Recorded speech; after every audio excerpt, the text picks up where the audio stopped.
Welcome to the HFL show.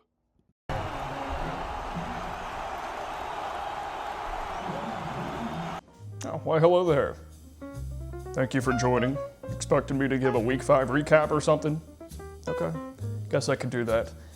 Well, my friend, put your feet up, get comfortable by the fire, because we're going to go over the Week 5 matchups in the HFL. Let's get to it. Week 5. In the HFL, I'm Jake Irwin.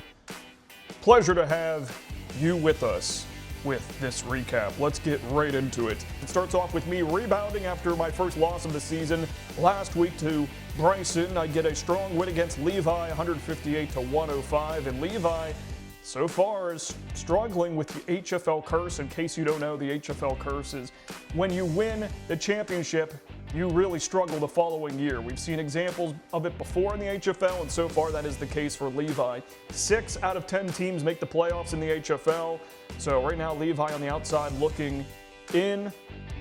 We'll see if he can rebound and have a strong end to the first half of the season. But I had to go with Bryce Young at quarterback. Lamar Jackson's injured. He had an okay day. Started off with a fumble and a pick in that game, but ended up rallying to beat the Miami Dolphins. I'm surprised Mike McDaniel still has a job at head coach there. I'm sure many Fins fans think the same way. Christian McCaffrey, dog, continues to absolutely shred defenses. Most valuable player in fantasy when he's on the field. Derrick Henry with another okay day. The Ravens got absolutely bullied by the Houston Texans in Week 5. It was very entertaining to watch. Jordan Mason, Tony Pollard pretty close to each other. Jalen Waddle, the wide receiver 1 in Miami with Tyreek Hill done for the year, so happy to have that after he was on my bench to start off the year, didn't do much. But now it looks like Jalen Waddle has some high potential, a high ceiling. Xavier Worthy, good to have him back. Amon-Ra St. Brown, kind of average day compared to what we're used to. Jake Ferguson just keeps getting fed targets out of the Dallas tight end room. Love to see that. He was some late value. Him and Tucker Kraft that I was happy to get later in the draft since I waited on tight ends. Michael Carter and Michael Pittman, the Michaels, band together to put some strong flex play together for me and help me get the victory to move to a 4-1 record so far on the HFL season.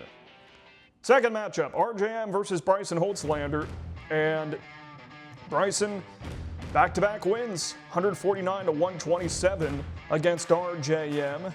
Patrick Mahomes, another great performance. Bo Nix with a decent day coming through here.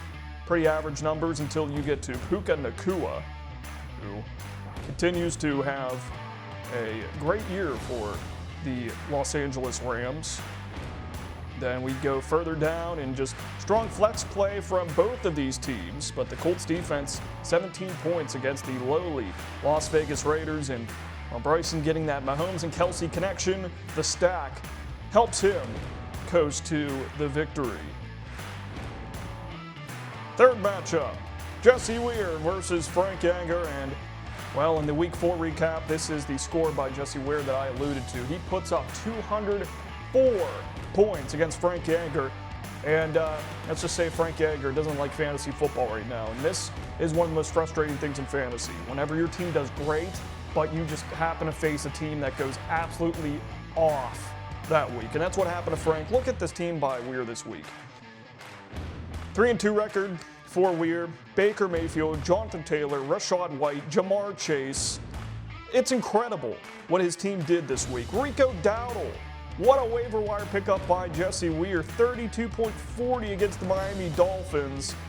Pretty sure he ended up finishing as the running back 1 in fantasy, right in front of Jonathan Taylor, who had one incredible day as well. Emeka Egbuka was the big star for Frank to help propel him to that high point total, but not enough to catch up with the red-hot Jesse Weir.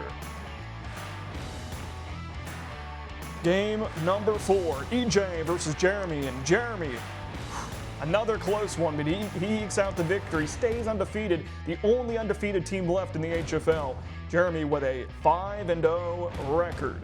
Justin Fields continues to impress in fantasy football. On the other side, David Montgomery and Javonte Williams with some nice days. Justin Jefferson did all right. Jackson Smith-Njigba has kind of become one of the top receivers in football with how great he has been, with Sam Darnold tossing him the pigskin.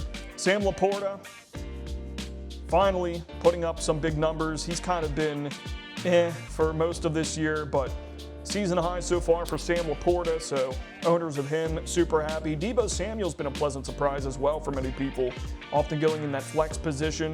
23 points for him, and that allows Jeremy to get the 4-point win against EJ to improve to 5-0.